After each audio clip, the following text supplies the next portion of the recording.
یہ کتنی بڑی دولت تھی، اور آج ہمارے گھروں میں قرآن بند پڑا ہوا ہے۔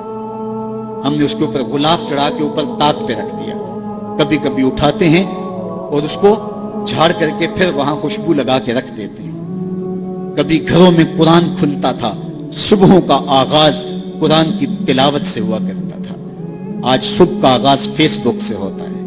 کبھی گھروں سے قرآن پڑھنے کی آواز آیا کرتی تھی، آج پاپ میوزک کی صدائیں سننے کو ملتی۔ پھر یہی وجہ ہوئی نا کہ آج ہر بندہ کہتا ہے میرے اوپر کسی نے ٹونا کر دیا ہے، کسی نے جادو کر دیا ہے، بدروحوں کا سایہ ہے، ہمارے گھر کے اوپر کسی نے جو ہے وہ کچھ کر دیا ہوا ہے۔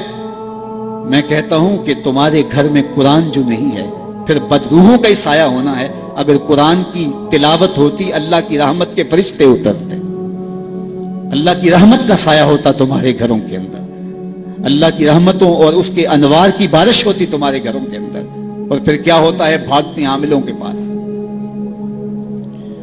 اور عامل تو کہے گا کہ تجھے کچھ نہیں ہے، کتاب اللہ سے دوری کا نتیجہ ہے، بد عملی کا نتیجہ ہے، دین سے اعراض کا نتیجہ ہے، تو پھر اس کا تو کاروبار وہیں ختم ہو گیا۔ وہ کہتا ہے تو وقت پہ آ گیا ہے، اگر 2 دن لیٹ ہو جاتا تو یہ تعویذ تو چل جانے تھے۔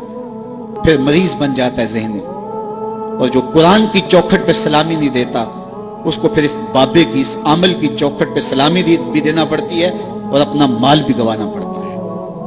اور روز آئے دن اخباروں کے اندر ایسے جعلی عملوں کی کہانیاں چھپتی ہیں، اور سوشل میڈیا کے اوپر بھی آپ دیکھتے ہیں کہ یہ کیسے کیسے بد نصیب لوگ ہوتے ہیں اور کیسی کیسی کاروائیاں بھی کرتے ہیں۔ قرآن سے دوری کا نتیجہ ہوا کہ ان کی چوکھٹ پہ رسوا ہونا پڑا۔ اگر گھروں میں قرآن کی تلاوت کا معمول ہوتا تو قرآن زندگی دیتا، قرآن روشنی دیتا، قرآن برکت اتارتا، قرآن کے دم سے رحمات کا نزول ہوتا، رحمتوں کے فرشتے اترتے، گھروں میں چراغاں ہوتا، اندر کے روگ مٹتے، بیماریاں ختم ہوتی، اللہ کی قربت نصیب ہوتی، حضور کے قلب سے قربت کا نور نصیب ہو جاتا۔ اس کتاب سے دوری کا نتیجہ ہوا کہ آج ہم رسوا ہو گئے۔ تو جس نے قرآن سے رخ پھیرا، جس نے قرآن سے منہ پھیرا، وہ رسوا ہو جائے گا۔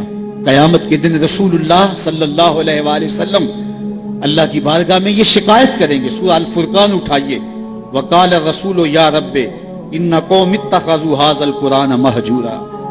قیامت کے دن حضور علیہ السلام اللہ کی بارگاہ میں عرض کریں گے، مالک میری قوم نے قرآن کو چھوڑ دیا، یہ نسخہ جامعہ تھا، یہ کتاب شفا تھی، یہ نسخہ رحمت تھا، یہ صحیفہ نور تھا، اس کے ہوتے ہوئے تمہیں زندگی کی ہر شے نصیب ہو جاتی، لیکن اس کو چھوڑ کر در در کی رسوائی مقدور ہو گئی۔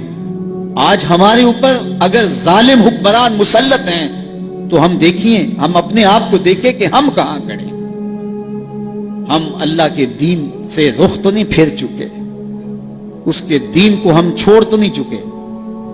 جس نے قرآن سے اعراض کیا پھر اس کی معیشت تنگ کر دی جائے گی، اس کی زندگی تلخیوں سے بھر دی جائے گی، سب کچھ ہونے کے باوجود زندگی میں سکھ نہیں ہوگا، سامان راحت تو ہوگا، راحت نہیں ہوگی، دولت تو ہوگی لیکن دولت سے حاصل ہونے والا سکون اور نفع اسے نہیں پہنچ پائے گا، ہر وقت تلخی کی زندگی بسر کرے گا جس نے قرآن سے رخ پھیر لیا۔